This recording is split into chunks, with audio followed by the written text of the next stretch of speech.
Have you ever looked at someone smiling, yet felt a strange heaviness behind their eyes? They said, "I'm fine." But something deep inside you whispered, "No, they're not." That wasn't intuition. It was your brain decoding hidden emotional signals most people never see. Because no matter how hard someone tries to hide their feelings, their body always tells the truth. A flicker in the eyes, a half-second pause, a tone shift, tiny clues revealing everything they don't say. And once you learn how to read them, you'll start seeing the emotions people thought they'd buried forever. In the next few minutes, you're going to see the world completely differently. Because right now, people are constantly revealing what they truly feel. Through their faces, their tone, even the way they breathe. And you're missing most of it. Psychologists call it emotional leakage. And once you learn to recognize it, it's like unlocking a secret layer of human behavior no one talks about. You'll be able to sense lies, hidden sadness, nervousness, or attraction, not by guessing, but by reading it. By the end of this video, you'll see what others can't, and you'll never look at human emotions the same way again. But before we learn how to read these invisible signs, there's something you need to understand first. Why people hide their real emotions at all. Because every fake smile, every "I'm okay," and every calm voice hiding a storm has a reason behind it. And once you know why they hide it, you'll instantly know where to look. Why people hide their feelings. We all wear masks. Some are gentle, some are heavy. But every one of them hides a story. From the moment we're children, we learn that showing emotion can be dangerous. When we cried, someone told us to stop overreacting. When we got angry, we heard, "Calm down." And slowly, the message settled deep inside. To be accepted, you have to hide how you really feel. That's where emotional masking begins. The quiet performance we all give to seem okay, strong, or unbothered. Psychologists call this emotional defense. It's our brain's way of protecting us from rejection or judgment. We build invisible armor made of smiles, polite words, and practiced calm. On the outside, we seem fine. On the inside, storms rage quietly. But why do people hide emotions so well? Because vulnerability feels unsafe. Every human being carries an instinct called social survival, the drive to belong and avoid exclusion. Our ancestors survived in groups. Being rejected meant danger. So when modern life threatens our image or connection, the brain reacts like it's fighting for survival. We hide pain to look strong. We hide fear to appear confident. We hide sadness to protect our dignity. And sometimes we hide joy, because others might not understand it. Different cultures shape this habit too. In some places, expressing emotion is seen as weakness. In others, it's seen as impolite. So people learn to smile through pain, laugh when nervous, or stay silent when angry. They become experts at emotional disguise, but every disguise leaves traces. A half-second delay before smiling, a sigh they didn't mean to release, a laugh that sounds slightly forced, tiny cracks in the mask that reveal the truth underneath. And here's the cost. Hiding emotions doesn't make them disappear, it just buries them. When feelings are suppressed, they build pressure inside the mind and body. Muscles tighten, tone shifts, breathing changes, and micro-expressions leak out before the person can control them. That's why you feel something's off even when words sound normal. Your brain subconsciously notices these signals and whispers, "Something's wrong here." You're reading a truth the person can't say aloud. There's also another layer, emotional fatigue. When someone spends too long pretending, they start to disconnect from their real emotions entirely. They don't just hide from others, they hide from themselves. And that's when you'll see the blank stare, the forced energy, or the constant need to joke. It's not dishonesty, it's self-protection.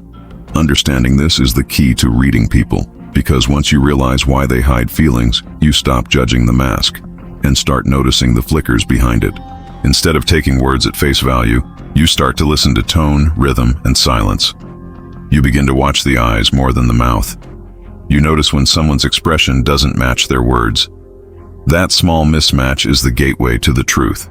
Remember, most people don't want to deceive you, they just want to feel safe. So when you sense hidden emotion, don't confront, observe with empathy. If you respond with patience and warmth, their guard lowers, because what everyone secretly wants is simple permission to be real. So the next time someone says, "I'm okay," but their voice trembles slightly, pause. Don't rush to fix it. Don't question it. Just notice it. Your awareness alone creates space for truth to surface. That's how emotional readers, psychologists, therapists, and deeply intuitive people build trust so quickly. They don't chase answers. They notice patterns. They understand that behind every calm face, there's a story waiting to be understood. And that's exactly what you're learning to do, to see what others miss. Because emotions never really disappear. They whisper through posture, tone, and micro movements. The body becomes the messenger the mind tries to silence. And the moment you learn to recognize those whispers, you step into a deeper kind of intelligence. The kind that connects, heals, and sees without being told. Micro-expressions. The face never lies. The human face is the most honest part of the body, and the most misunderstood. We think we can hide emotions behind a smile or a neutral look, but the truth is, our faces leak secrets faster than we can control them. Psychologists call these flashes micro-expressions. Tiny, involuntary muscle movements that reveal real emotion before the brain has time to fake it. A micro-expression lasts less than half a second. You can't stop it. You can't fake it. And you often don't even realize it happened. It's the moment a flicker of sadness flashes across someone's eyes before they laugh, or when anger tightens the mouth just for a heartbeat before turning into a smile. These little slips are the body's confession, brief, invisible truths that even trained actors can't fully hide. Let's look at an example. Imagine a friend tells you they're really happy for you, but as they speak, their eyebrows pull together slightly and one corner of their mouth tightens. That's not jealousy, you guessed. It's jealousy you saw. Your brain caught that micro-expression and instantly translated it as a feeling that didn't match their words. And that's why you felt something off, even though everything sounded right. Micro-expressions are the brain's emotional reflexes. They appear because feelings activate facial muscles faster than logic can interfere. In other words, emotion moves faster than thought. When someone feels anger, sadness, or fear, the brain sends signals to the face instantly, before the conscious mind decides to hide it. That's why even the best liars struggle to completely mask emotion. According to psychologist Dr. Paul Ekman, who spent decades studying facial expressions across cultures, there are 7 universal micro-expressions that every human shows, no matter where they're from. They are happiness. Corners of the mouth lift, eyes narrow slightly, cheeks rise. Sadness. Eyelids droop, inner eyebrows rise, lips turn down. Anger. Eyebrows pull down, eyes glare, lips press tightly together. Fear. Eyebrows raise and draw together, eyes widen, mouth opens slightly. Disgust. Nose wrinkles, upper lip lifts, like reacting to a bad smell. Surprise. Eyebrows arch high, eyes widen, mouth opens. Contempt. One side of the mouth tightens or lifts slightly, almost like a smirk. Each one tells you what the person feels before they say a single word. Learning to read these takes time, but your brain already recognizes them subconsciously. That's why sometimes you just know someone is upset, even if they insist they're fine. It's not magic. It's pattern recognition. You've seen those micro-signals all your life. You just never paid attention to them consciously. Let's test it in your mind. Think about the last time someone smiled at you, but their eyes didn't. Didn't it feel strange? That's because a real smile, called the Duchenne smile, activates muscles around both the mouth and the eyes. A fake smile moves only the mouth. So when you sense a mismatch, your brain instantly detects it and sends a signal. Something isn't genuine. Now imagine using this awareness intentionally. You're in a conversation and someone says, "Yeah, I'm totally okay with that." But their eyebrows twitch upward for a split second. That's hidden discomfort. Or they say, "I'm not mad." but their jaw clenches as they speak. That's restrained anger. Once you learn to notice these flashes, people's words stop being confusing because their faces tell you the truth first. But here's something important. Reading micro-expressions isn't about calling people out or confronting them. It's about understanding them better. When you notice a flicker of sadness, it's not your job to expose it. It's your chance to show compassion. Because sometimes just being quietly aware of what someone feels is more powerful than asking. This is how psychologists, interrogators, and emotionally intelligent people connect deeply. They see what others miss, the fraction of a second when emotion breaks through control. That tiny glimpse tells them where the person's heart really is. If you want to train this skill, try watching people's faces in slow-motion videos or emotional interviews. Pause and notice what happens between words. The blink rate, the lip tension, the eyebrow movement. Over time, you'll start noticing the same signs in real life automatically. Here's a truth most people never realize. You can't read feelings through logic. You read them through presence. The more calm and observant you are, the more your subconscious picks up these tiny cues. Your intuition sharpens because it's backed by real signals, not guesses. Micro-expressions prove one thing. The body never lies. It speaks, even when words don't. And when you start to listen with your eyes, the world becomes transparent. You stop hearing only what people say and begin feeling what they mean. Tone and word choice. Emotions in the voice. Words tell you what people want you to hear. Tone tells you what they actually feel. The human voice is one of the most powerful emotional indicators on Earth. Even before language existed, our ancestors used tone, rhythm, and pitch to sense danger, love, fear, and comfort. That instinct still lives inside you today. Your brain is constantly analyzing sound, deciding within seconds if someone feels safe, confident, or uneasy. You can hear it when a friend says, "I'm fine," but their tone sinks halfway through. Or when someone says, "Don't worry about it," but the sharpness in their voice cuts deeper than the words themselves. We may not consciously register it, but our nervous system reacts immediately, because when emotion hides in words, the voice exposes the truth. Psychologists call this paralinguistic communication, everything in speech that isn't about the actual words. It includes pitch, pace, pauses, breathing, and volume. These subtle variations carry the emotional code your conscious mind often misses. For example, when someone speaks quickly with shallow breaths, it signals anxiety or excitement. When their voice slows down and lowers slightly, it reflects sadness or calm. Even how often someone pauses while speaking reveals their inner state. Long, hesitant pauses usually mean they're searching for the right thing to say, or hiding something they don't want to reveal. Let's break down a few examples. Imagine you ask your friend, "Are you upset?" And they reply, "No, I'm not upset." The words say, "No." But the small delay before answering, and the drop in tone at the end, says everything. That half-second hesitation isn't random. It's a sign of emotional friction.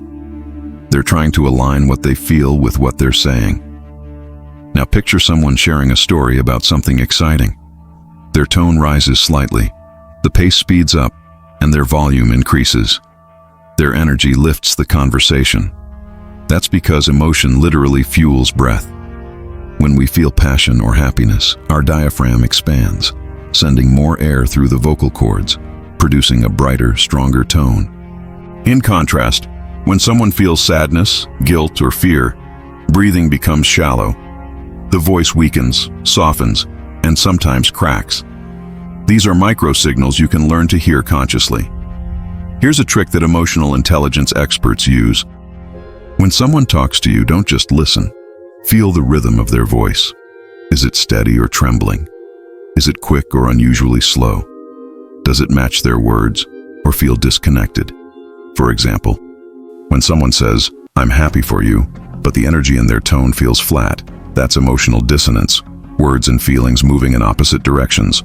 When you pick up on that mismatch, you're not being suspicious, you're being emotionally aware.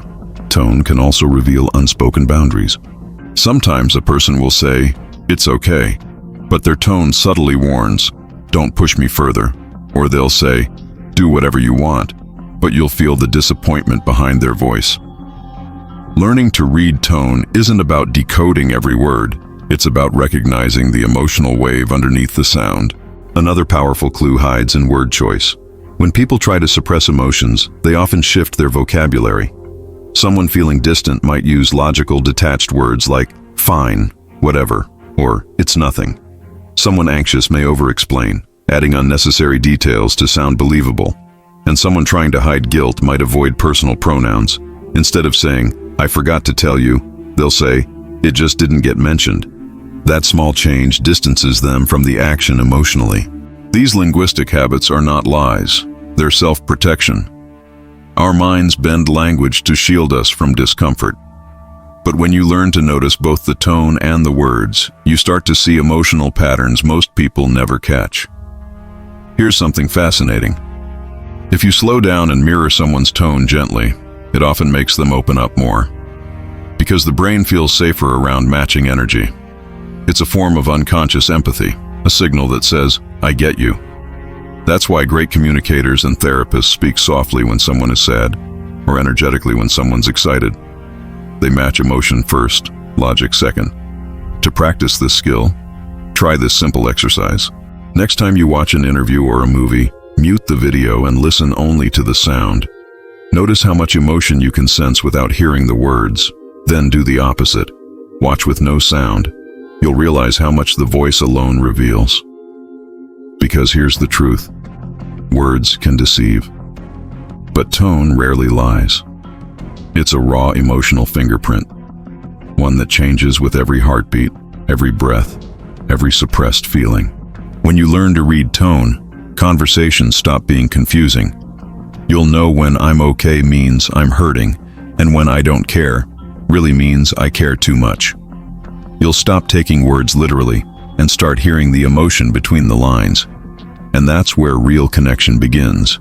Because once you can hear what people feel, you stop responding to their words and start responding to their hearts. Body language and energy shifts, the silent conversation. Before people speak, their bodies already tell the story. Every emotion, fear, pride, guilt, or love, leaves a physical trace. Psychologists say more than 70% of emotion is nonverbal.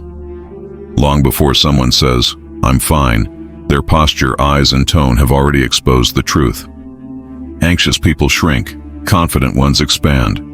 The key isn't only what they do, but when their body changes. If posture stiffens mid-talk or arms cross suddenly, something just triggered discomfort. Your body is quietly saying, "I need space." But here's what most people miss. Body language isn't just about what someone does. It's about when and how quickly they change. Then come the micro-expressions. Tiny flashes of real emotion the brain can't hide. A flicker of sadness. A half smile that lingers too long. Eyes that avoid contact for 1 second too many. These slips reveal more truth than any sentence ever could. But body language is also energy. You can feel tension or warmth the moment someone enters a room. Your brain reads subtle cues, breathing rhythm, pace, muscle tone, faster than thought. When someone's words and body match, we sense honesty. When they don't, we feel off, even if we can't explain why. To truly read people, don't judge, mirror. Notice how your own body reacts. Tension often means you're sensing their stress. Calmness signals authenticity. Body language isn't about exposure, it's about empathy. Crossed arms and averted eyes aren't rejection, they're protection. Once you see that, judgment fades and compassion grows. Because the body always whispers what the heart can't say. And when you learn to listen, you won't just understand people. You'll make them feel seen in a world that rarely looks deeper. When you learn to read emotions, you don't gain control, you gain compassion. It's not about exposing people, it's about understanding them. Because behind every fake smile is a story. And when you see it, you stop judging and start connecting. That's what makes you someone others feel safe around. Now you can see what others hide, their real feelings. Use this awareness with kindness. Because true power isn't in reading people, it's in making them feel understood. If this opened your eyes, hit subscribe and keep exploring the hidden layers of the human mind. Only here at Hidden Mind Lab.